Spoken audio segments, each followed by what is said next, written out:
And Mercy has a point, a kind of urtext that supports it throughout, which I think is missing in our understanding of this country and our history. It's not just that we began everything in the 17th century, in 1776, and we sort of say, oh yes, and there were Puritans, and there was Plymouth Rock, and then there were some Native Americans, etc. It's all sort of fuzzy, and we concentrate on something that is really not true, which is slavery has existed everywhere, in every empire, in every country, since the world began. Unemployed people that are prisoners or taken. That's not unusual.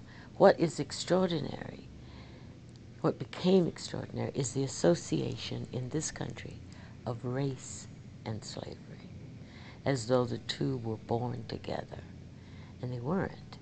And racism itself is a form of cowardice, profit, and power.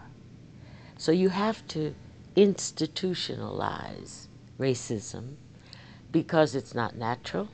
Children don't have it. No one's born that way. It's not even educating people that way. It's withholding information.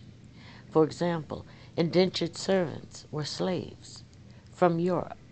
They didn't have what we sort of mythically say, oh, they worked for 7 years and their passage was done and they were free. They weren't. They appeared in wills.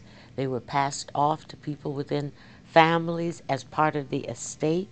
Any infraction could extend your tour over and over and over again, and there was no law to protect you. There were occasions when indentured servants were abused, and the magistrate would step in to protect it. But they were in the same category as Africans. And not only were Africans the second wave of enslaved people, the first wave were whites. They enslaved the whites, and then they enslaved black people. The advantage that indentured so-called white slaves had was that they could run away, and they could hide because of their skin.